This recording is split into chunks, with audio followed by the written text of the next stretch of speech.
ये है दुनिया का सबसे वहशियाना काला बाजार। यहाँ कोई आम जानवर नहीं बल्कि पकड़कर लाए गए डायनासोर बेचे जाते थे। जिनकी ताकत ज्यादा होती उन्हें अमीर लोग पालने के लिए खरीद लेते या फिर लड़ाई के अखाड़ों में छोड़ देते, जहाँ वो एक दूसरे को मार मार के खून बहाते। और ये सब अमीर लोग मजे के लिए देखते, पर जो कमजोर होते उनका तो सीधे बारबेक्यू बन जाता, गोश्त काटा जाता और थाली में परोसा जाता। अब ये हालत अचानक से थोड़ी हुई। इसकी शुरुआत तब हुई जब लॉकवुड हवेली से डायनासोर भाग निकले और फिर तो बाहर की दुनिया ने इनका असली रूप देखा। जैसे ही वो खुले वातावरण में आए उनका जीन कंट्रोल भी फेल हो गया और वो तेजी से बढ़ने और फैलने लगे। हर जंगल हर मैदान में फैल गए। शुरुआत में इंसान ने इसे अच्छा समझा, पर जैसे ही डायनासोर इंसानों की जिंदगी में टांग अड़ाने लगे तब समझ आया ये खेल अब खेल नहीं रहा। जब इंसानों की रोजमर्रा की जिंदगी खतरे में पड़ने लगी और जान का डर सताने लगा तब हकीकत समझ आई। दो बिल्कुल अलग प्रजातियां जब एक ही जमीन पर जीने की कोशिश करेंगी तो टकराव तो होना ही था। डायनासोर का खौफ ऐसा था कि बस उनके खड़े होने से ही रूह कांप जाए, और जिसने ये सब शुरू किया इंसान, वो अब तक कोई हल नहीं निकाल पाया। सरकार ने एक बार कोशिश जरूर की, हेलीकॉप्टर से फौज भेजी, पकड़ने की कोशिश की, पर बहुत से डायनासोर जंगलों में भाग निकले, विशाल चट्टानों वाले राष्ट्रीय उद्यान में छुप गए। अब जो जंगल में थे उनको तो सरकार ने कहा तू मुझे मत छेड़, मैं तुझे नहीं छेड़ता, और जो शहरों में घुस गए वो बेकाबू हो गए, न माहौल समझ पाए न इंसानों की भाषा। भूख लगी तो इंसानों पर ही टूट पड़े। अब सरकार भी मजबूर हो गई, पकड़ो भी और जनता को सावधान भी करो, कह दिया घर से बाहर मत निकलो। लेकिन जैसे ही डायनासोर दुनिया भर में फैलने लगे वैसे ही काला बाजार भी उभर आया। इस पर काबू पाने के लिए अमेरिकी संसद ने एक बड़ा फैसला लिया। डायनासोर पकड़ने का हक इंटरनेशनल जीन इंटेलिजेंस कंपनी को दे दिया गया। उसके मालिक दुष्यंत साहब इटली की वादियों में एक डायनासोर रिजर्व बना बैठे। कहते थे हम तो रिसर्च कर रहे हैं, दवा बनाएंगे, पर असल में दिमाग में कुछ और ही चल रहा था। क्योंकि जब से उनको डायनासोर के सारे अधिकार मिले उनकी दौलत कई गुना बढ़ गई। और उसी दौरान एक और खुलासा हुआ, बेंजामिन का पोती मेघा असल में एक क्लोन थी, यानी इंसानों पर भी जीन तकनीक आजमाई जा रही थी। अब तो पूरा समाज भड़क उठा, सब जानना चाहते थे सच्चाई क्या है। पर उस दौरान हीरो ओमवीर, उसकी बीवी कल्याणी और बेटी मेघा तीनों जंगल में छुप कर रहने लगे। पर मुश्किलें वहाँ भी पीछा कर रही थी। कल्याणी ने अब काले बाजार के खिलाफ जंग छेड़ दी थी। वो अक्सर डॉक्टर जिया के साथ मिलकर गुप्त मिशन पर निकलती, जहाँ गैर कानूनी रूप से बंद डायनासोरों को छुड़ाया जाता, वीडियो बनाकर पुलिस को भेजा जाता, पर कई बार वो पकड़ी भी जाती और फिर शुरू होती गाड़ियों की तेज रफ्तार में भागम भाग। दूसरी ओर ओमवीर भी खाली नहीं बैठा था। फौज से रिटायर होने के बाद डायनासोर पालने का तजुर्बा काम आ गया। अब वो वन विभाग के लिए काम करता था। हर मिशन में ऐसे घोड़ा दौड़ा था जैसे कोई देहात का सच्चा जवान हो। एक दिन वो और दो साथी एक अकेले पड़े डायनासोर को पकड़कर सुरक्षित जगह ले जाने निकले थे, लेकिन रास्ते में अचानक से कुछ लोग जानवर विभाग के अफसर बनकर सामने आ गए। असल में वो तस्कर थे और जब सच्चाई खुली तो बंदूकें निकल आई। संख्या कम थी तो ओमवीर ने जान बचाने के लिए डायनासोर उन्हें सौंप दिया, क्योंकि अब उसके पास एक वजह थी, उसकी बीवी और बेटी। पर ओमवीर को क्या पता था कि उसने जिसे पाला था वो रैप्टर नीलू अब माँ बन चुकी थी। असल में जब नीलू को बनाया गया तो उसमें छिपकली का जीन डाला गया था, जो बिना नर के भी बच्चा जन सकती है। और फिर एक दिन जब वो एक पुरानी स्कूल बस के पास से गुजर रही थी, अचानक से कुछ ऐसा हुआ जिसने सबकी रूह हिला दी। एक दिन जेल में एक अजीब कैदी को लाया गया। वह कैदी इतना भारी था कि ट्रक की पूरी बॉडी दब गई थी। वह एक बहुत ही विशाल इंसान था। जेलर भी उसके सामने बौना लग रहा था। उसके साथ आया अफसर का बेटा जोर से चिल्ला रहा था। जेल के हेड गार्ड पॉल ने डांट कर उसे चुप कराया और सभी को चेतावनी दी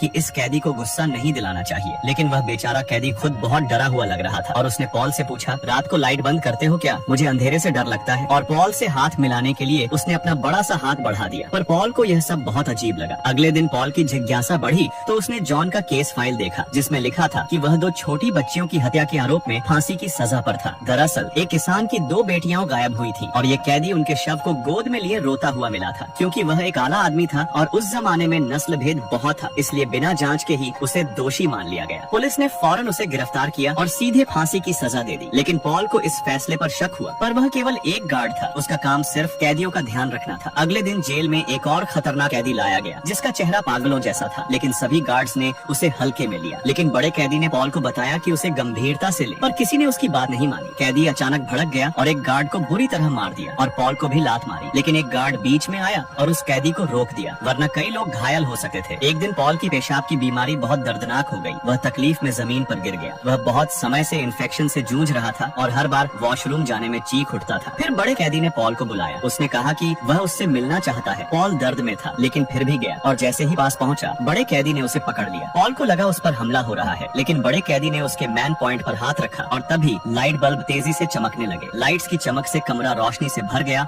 और पॉल की सांसें तेज हो गईं। अचानक एक जोर का झटका लगा और कमरे में एक अजीब सी ऊर्जा फैल गई। पॉल जमीन पर गिर पड़ा, लेकिन महसूस हुआ कि उसकी तकलीफ खत्म हो गई है। वह हैरान था, उसकी इन्फेक्शन एक झटके में गायब हो चुकी थी। पॉल को यकीन नहीं हुआ कि कोई इंसान सिर्फ छूकर किसी को ठीक कर सकता है। वह देर तक अंधेरे में बैठा रहा, जॉन को देखता रहा और फिर पूछा, तुमने मेरे साथ क्या किया? जॉन ने कहा, मैं बुरा नहीं हूँ सर, मैं बस मदद करना चाहता हूँ। अब पॉल को पूरा यकीन हो गया था कि उस बेचारे कैदी के साथ बहुत बुरा हुआ है। अब पॉल ने ठान लिया था कि उस कैदी को जेल से आजाद करवा के ही रहेगा। आगे की स्टोरी और भी ज्यादा इंटरेस्टिंग है। कमेंट करो, पार्ट 2 वीडियो मिल जाएगी।